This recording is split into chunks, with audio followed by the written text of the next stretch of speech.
Welcome to my classes.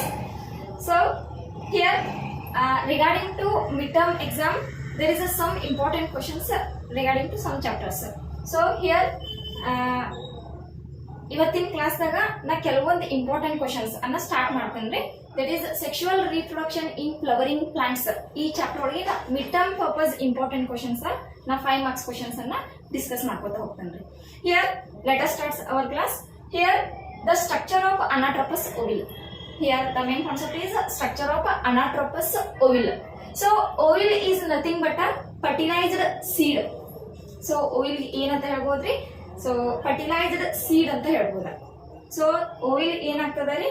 Fertilisation ಆಗಿ seed ಆಗ್ತದ later after maturation. So flower ಒಳಗೆ ಏನಿರ್ತದ ರೀ? ಓವಿಲ್ ಪ್ರೆಸೆಂಟ್ ಇರ್ತದ. ಸೊ ಓವಿಲ್ ಏನಾಗಿ ಕನ್ವರ್ಷನ್ ಆಗ್ತದ ರೀ? ಮ್ಯಾಚುರೇಷನ್ ಆದ್ಕೂಲೆ. ಸೊ ಅಫ್ಕೋರ್ಸ್ ನಿಮ್ಗೆ ಗೊತ್ತದ flower is converted into fruit. So flower fruit ಆಗಿ ಕನ್ವರ್ಷನ್ ಆಗ್ಬೇಕಾದ್ರ ಫ್ಲವರ್ ಒಳಗೆ ಏನಿರ್ತದ ರೀ? ಓವಿಲ್ ಇರ್ತದ. ಸೊ ಓವಿಲ್ ಏನಾಗಿ ಕನ್ವರ್ಷನ್ ಆಗ್ತದ ರೀ? ಫ್ರೂಟ್ ಓವಿಲ್ ಏನ್ ಸೀಡ್ ಆಗಿ ಕನ್ವರ್ಷನ್ ಆಗ್ತದ. ಕ್ಲಿಯರ್ ಆಗತ್ತಾ? ಸೊ ಫ್ರೂಟ್ ಏನಾಗ ಲೇಟರ್ ಫ್ರೂಟ್ ಏನಾಗಿ ಕನ್ವರ್ಷನ್ ಆಗ್ತದ ಅಂತ ಹೇಳಿ, ಸಾರಿ, ಯಾವ ಪಾರ್ಟ್ ಅದು ಫ್ಲವರ್ ಫ್ರೂಟ್ ಆಗಿ ಕನ್ವರ್ಷನ್ ಆಗ್ತದ ಅಂತ ಹೇಳಿ ಲೇಟರ್ ಹೇಳ್ತೇನೆ ರೀ. So today class is about structure of the ಓವಿಲ್. Here the ovule is a smallest structure present inside the, that means present inside the flower which is attached to the placenta. So ಏನಂತ ಹೇಳ್ತೀವಿ ನಾವು definition ಓವಿಲ್ the? It is the smallest structure. So here you already know, here the stigma, style, ovary. This is an carpel, pistil ಅಂತ ಹೇಳ್ತೀವಿ, flower the part ಇದೆ. So stigma, style, ovary, that is gynoecium ಅಂತ ಹೇಳ್ತೀವಿ. Here ovary consisting of the ovules. So ovary ಒಳಗೆ ಏನಿರ್ತದ ರೀ? Many number of ovules ಇರ್ತಾವ. It may 1, it may 2 are many. So many ovules are present inside the ovary. So ಈ ovule ಬಗ್ಗೆ study ಮಾಡತ್ತೀವಿ ನಾವು. Here main fertilization is occurs inside the ovule. So main fertilization is occurs inside the ovary. So fertilization is nothing but regarding to flower, the pollen grain is gets fuses with the embryo sac. So that is called as a fertilization. Fusion of the gametes ಅಂತ ಹೇಳ್ತೀವಿ. Here the inside the ovary there is a presence of the ovule. So ಈ structure ಬಗ್ಗೆ ನಾವು ಇವತ್ತು study ಮಾಡ್ತೀವಿ, ovule structure ಬಗ್ಗೆ. So that's why ಹೇಳ್ತಾರೆ definition ಏನ್ ಹೇಳ್ತಾರ, it is a smallest structure and it is attach to the placenta. So ನಾ ಈ ಓವರಿಯನ್ನ ಕ್ರಾಸ್ ಸೆಕ್ಷನ್ ತೆಗೆದು ಅಂದ್ರ, ಸೊ ಟ್ರಾನ್ಸ್ವರ್ಸ್ ಸೆಕ್ಷನ್ ತೆಗೆದು ಅಂದ್ರೆ ಏನಾಗ್ತದ ರೀ? Here consider this is an ovary wall. Here the centre of the ovary is called as a placenta. So ovary the centre ಏನಂತ ಕರೀತಾರೆ? ಪ್ಲಾಸೆಂಟಾ ಅಂತ ಕರೀತಾರೆ. The centre of the ovary is called as a placenta. The ovules are the smallest structures, are ovule is the smallest structure which attach to the placenta. So ಎದಕ್ಕೆ attach ಇರ್ತದ ರೀ? Ovule placenta attach ಇರ್ತದ. So that is called as ovule. Are you clear my point? The ovule is the smallest structure which is attach to the placenta. This is first point. So this is the structure of ovule. So structure of anatropous ovule ಅಂತ ಹೇಳ್ತೀವಿ. So there is a many number of types of ovules. So anatropous ovule ಅಂತ ಬರ್ತದ ರೀ, arthrotropous ಅಂತ ovule ಬರ್ತದ ರೀ. So ಹಿಂಗ types ಇರ್ತಾವ. ಬಟ್ ನಿಮಗೆ ಕೊಟ್ಟಿದ್ದ anatropous ovule ಡಯಾಗ್ರಾಮ್ ಕೊಟ್ಟಾರ. So second year NCERT book ತೆಗೆದಂತ ಡಯಾಗ್ರಾಮ್ ಇದೆ. Very important for 5 marks question. Here ovule ಒಳಗೆ ಸ್ಟ್ರಕ್ಚರ್ಸ್ ಏನೇನ್ ಬರ್ತಾವ? ಹಿಯರ್ ovule having a 2 ends. So ovule, this is an structure of ovule. So ಇದನ್ನ ಹೆಂಗ್ ಡ್ರಾ ಮಾಡ್ಬೇಕಂತ ಲೇಟರ್ ಹೇಳ್ತೇನೆ, ಕ್ಲಾಸ್ ಎಂಡ್ ಹೇಳ್ತೇನೆ. Here there are 2 ends inside the ovule, that is structure of the ovule having the 2 ends. Here the opening end, here small opening ಕಾಣಿಸತ್ತದ ನಿಮಗ. Here it is an small opening end is called as a microphylar end. So this end is called as a microphylar end. There are 2 ends. So microphylar end. Opposite ಎಲ್ಲಿ opening ಇರ್ತದಲ್ಲ, that is microphylar end. Opposite end of that is opposite microphylar end, there is another end. So this end is called as a chalazal end. So this end is called as a chalazal end. The ovule consisting of 2 ends, microphylar end, opening end, and chalazal end is a covering end. So there is no open in the chalazal end. Clear? This is point. Second point. Here the ovule is attached to placenta. I already told. the oil is attached to actually microscope the diagram ನೋಡಿದಾಗ್ಲಿ the oil is attached to placenta by means of stalk. So one stalk ದಿಂದ oil ಏನಿರ್ತದೆ ರೀ placenta ಗೆ attach ಇರ್ತದೆ. So that stalk is called as a punicle. ಏನೇನ್ರಿ point? the oil is attached to the placenta. oil ಹಿಂಗ್ placenta ಗೆ attach ಇರ್ತದೆ ರೀ. ಎದರಿಂದ ಅಟ್ಯಾಚ್ ಇರ್ತದ? ಸ್ಟಾಕ್ ಸ್ಟ್ರಕ್ಚರ್ ರೀ. ಸ್ಟಾಕ್ ಮೀನ್ಸ್ ಕಡ್ಡಿ ಗತ್ತೀರಿ. So that stalk is called as a punicle. So ಈ ಪಾಯಿಂಟ್ ಅನ್ನ ಬರಿಬೇಕು ನೀವು ಎಕ್ಸಾಮ್ ದಾಗ. punicle. The oil is attached to the placenta by means of stalk. That stalk is called as punicle. Here new structure na draw ಮಾಡಿದಾಗ the stalk, that is punicle. The oil is attached to the placenta. ಈ oil placenta ಗೆ attach ಇರ್ತದ. ಆ placenta ಹೆಂಗ್ attach ಇರ್ತದ್ರಿ? ಆ stock attach ಇರ್ತದ. ಆ ಸ್ಟಾಕ್ ಹೆಸರು ಏನ್ರಿ? punicle stalk ಅಂತ ಕರೀತಾರೆ. Clear? This is first point. Second, the punicle is fuses with the oil. So ಏನಾಗ್ಯದ ರೀ? Body of the oil. That means oil ಏನಾಗ್ಯದ ರೀ? ಫ್ಯೂಸ್ ಆಗ್ಯದ. The body of the oil, this is an body of the oil. Body of the oil is fuses with the punicle. ಈ punicle ಜೊತೆ fuse ಆಗೈತ, ಕುಡ್ಕೊಂಡದ. Fuse ಕುಡ್ಕೊಂಡದ. So ಆ ಕುಡ್ಕೊಂಡಿದ್ದ place ಏನಂತ ಕರೀತಾರೆ? ಹೀಲಮ್ ಅಂತ ಕರೀತಾರೆ. The body of the oil is fuses with the punicle.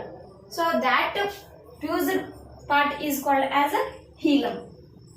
So hilum is nothing but fused part. Body of oil is attached to the punicle by means of hilum. Clear? These are the 2 points, main points, hilum and punicle. Next, here the oil is covered with, or oil is having, covered annukitanu having. The oil having 2 envelopes. Envelopes means coverings. So those coverings are called as integuments. So ಆ covering ಏನಂತ ಕರೀತಾರೆ? Integuments ಅಂತ ಕರೀತಾರೆ. Covering ಅಂತ ಗೊತ್ತಾಗತ್ತಲ್ಲ? Envelopes, covering. So covering of the oil, there are 2 coverings. So ಆ covering ಗೆ ಏನಂತಾರೆ ಬಯಾಲಜಿ ಲ್ಯಾಂಗ್ವೇಜ್ ರೀ? ಇಂಟೆಗ್ಯುಮೆಂಟ್ಸ್ ಅಂತ ಕರೀತಾರೆ. So there are 2 integuments, outer integument, covering, outer integument and inner integument. ಹೊರಗಿನ ಕವರ್ ರೀ, ಒಳಗಿನ ಕವರ್. ಸೊ ಅದಕ್ಕೆ ಔಟರ್ ಇಂಟೆಗ್ಯುಮೆಂಟ್, ಇನ್ನರ್ ಇಂಟೆಗ್ಯುಮೆಂಟ್ಸ್ ಅಂತ ಕರೀತಾರೆ. So these are the 2 coverings of oil. Next, here already told small structure, that is opening structure called as microfilar end. There is a another end opposite to microfilar end, that is chalazal end. So next, here there are the mass of cells present in between the 2 integuments or in integuments ಅಂತ ಹೇಳ್ಬೋದ್ರಿ. Here this is an integument. So ಇಲ್ಲೊಂದು ಐತರಿ, that is inner integument ಅಂತ ಹೇಳ್ತಾರ. ಇಲ್ಲೊಂದು ಅದ, that is outer integument. So ಇಲ್ಲಿ ಏನಿರ್ತದರಿ? ಇಂಟೆಗ್ಯುಮೆಂಟ್ಸ್ ನಡು ಏನಿರ್ತದರಿ? R ಇಂಟೆಗ್ಯುಮೆಂಟ್ಸ್ ನಡು ಏನಿರ್ತದರಿ? Mass of cells ಇರ್ತಾವ. There is a mass of cells present towards the integuments. So that mass of cell is called as a nucellus. So very important, nucellus. So it is an act and nutritive tissue to the developing oil. So developing oil ಗೆ nutritive tissue ಆಗಿ act ಆಗಿರ್ತದ, as well as one the nucellus the cell. ಇಲ್ಲಿ many cells ತಗಂದ್ರೆ mass of cells. So present towards the integuments. So that is called as nucellus. So now one nucellus cell ಏನಾಗಿ act ಆಗಿರ್ತದ ಇಲ್ಲಿ? Megaspore mother cell ಆಗಿ act ಆಗಿರ್ತದೆ. That is ಏನಾಗ್ತದ ರೀ? Embryo sac formation ಆಗ್ತದೆ. Embryo sac is nothing but a female gametophyte. So ಆ female gametophyte formation ಆಗ್ಬೇಕಾದ್ರೆ ಒಂದು ಪ್ರೋಸೆಸ್ ಆಗ್ತದೆ. That process is called as megasporogenesis. So ಇದು ಒಂದು ನ್ಯೂಸೆಲ್ಲಸ್ ಒಂದು ಸೆಲ್ ಏನಾಗಿ ಆಕ್ಟ್ ಆಗ್ತಿರ್ತದೆ ರೀ? ಮೆಗಾಸ್ಪೋರ್ ಮದರ್ ಸೆಲ್ ಆಗಿ ಆಕ್ಟ್ ಆಗ್ತಿರ್ತದೆ. ಸೊ ನ್ಯೂಸೆಲ್ಲಸ್ ಡೆಫಿನಿಷನ್ ಏನ್ ಹೇಳ್ಬೋದ್ರಿ? Mass of cell present within the integuments. So integuments ನಡು ಏನಿರ್ತದ ರೀ? ಮಾಸ್ ಆಫ್ ಸೆಲ್ ಇರ್ತದ.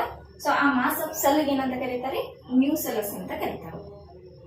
ಕ್ಲಿಯರ್ ಆಗ್ತಾ? So this is structure of the oil. So ಯಾವ ಪಾಯಿಂಟ್ಸ್ ಮೆನ್ಷನ್ ಮಾಡ್ಬೇಕು ನೋಡಿ ಎಕ್ಸಾಮ್ ದಾಗ. Here punicle, that means attached to the stalk, attached to the placenta. Oil is attached to the placenta by means of stalk. ಅದರ ಸ್ಟಾಕಿಗೆ ಏನಂತ ಕರೀತಾರೆ? punicle. hilum ಬಗ್ಗೆ ಬರಬೇಕ್ರಿ. Fused part of the punicle with oil, that is hilum. ಎರಡು envelope ಇರ್ತಾವ, integuments ಇರ್ತಾವ್ರಿ. Outer integument ಇರ್ತದ, inner integuments ಇರ್ತಾರೆ. Covering integuments nothing but coverings envelopes ಅಂತ ಕರೀತಾರೆ. There is a mass of cells within the integuments that is called as nucellus. There are two ends in the oil structure. Micropylar end, there is a small opening, and another end that is a salazal end. So this is a structure of the oil. So 5 marks question ಕೇಳ್ತಾರೆ. Explain the structure of oil. So explain the structure of oil ಅಂದಾಗ diagram necessary ಇರಂಗಿಲ್ಲ.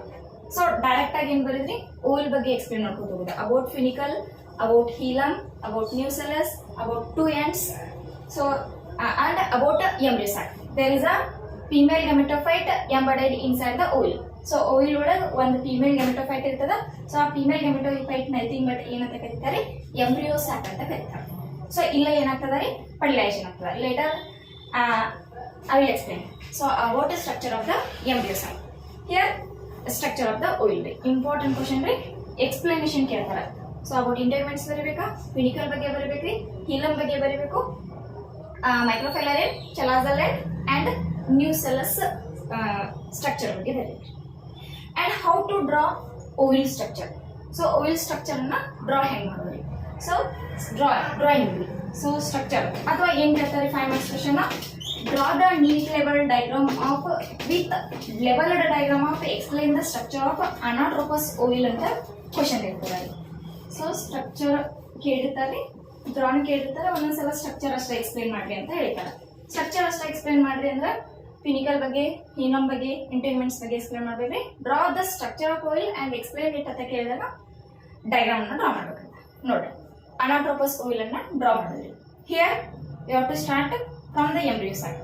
So embryo sac is present inside the ovule. So ovule ಒಳಗೆ ಇರ್ತದೆ. So that's why you have to draw the embryo sac. This is an embryo sac. Here there are two integuments, outer integument and inner integument. Here this is an inner integument. Inner integument cut irtadari purti continue and outer integument. Outer integument is an continuous part like this. Na heng draw madatini nodri. Embryo sac, inner integument. So embryo sack draw ಮಾಡ್ಬಿಟ್ರೆ direct ಆಗಿ inner integument draw ಮಾಡೋಂಗಿಲ್ಲ. So ಇಲ್ಲಿ ಏನ್ ಮಾಡ್ಬೇಕ್ರಿ, ಒಂದು wall ತರ ತೋರಿಸ್ಬೇಕು. So ಆಮೇಲೆ ಇನ್ನರ್ ಇಂಟೆಗ್ಯುಮೆಂಟ್, ಆಮೇಲೆ ಅದರಿಂದ ಏನಾಗ್ತದೆ ಔಟರ್ ಇಂಟೆಗ್ಯುಮೆಂಟ್ ಒನ್ ಸೈಡ್ ಆಗ್ತದೆ. ಸೊ ಇನ್ನೊಂದ್ ಸೈಡ್ ಏನ್ರಿ, again inner integument. So outer integument ಏನಿರ್ತದೆ ಇನ್ಫ್ಯೂಸ್ ಇರ್ತದೆ. So this is called as hilum. Understand ಆಯ್ತ್ರಿ. ಎಂಬ್ರಿಯೋ ಸ್ಯಾಕ್ ಒಂಥರ ವಾಲ್ ತರ ಡ್ರಾ ಮಾಡ್ಬೇಕ್ರಿ. Inner integument, outer integument. So this is called as funicle. So starting ಏನಂತ ಕರೀತಾರೆ ಅಂತ ಹೇಳಿದರೆ ಫಿನಿಕಲ್ ಅಂತ ಕರೀತಾರೆ. ಈ ಫ್ಯೂಸ್ಡ್ ಸ್ಟ್ರಕ್ಚರ್ ಏನಂತ ಕರೀತಾರೆ ಅಂತ ಹೇಳಿದರೆ ಹೀಲಮ್ ಅಂತ ಕರೀತಾರೆ ಅಂತ ಹೇಳಿದ್ರಿ. ಕ್ಲಿಯರ್. ಸೊ ಟು ಇಂಟೆಗ್ಯುಮೆಂಟ್ಸ್ ನೋಡ್ರಿ.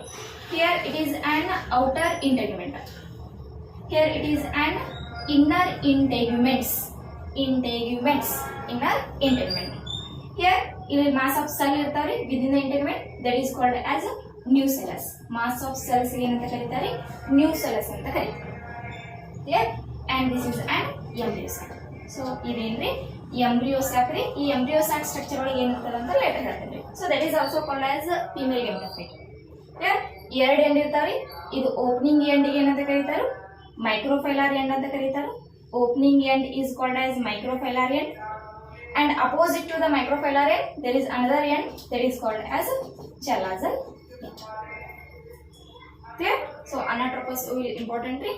So be prepared. So practice madri, diagram anna practice ಮಾಡಿ prepare agre exam. Okay, I will continue.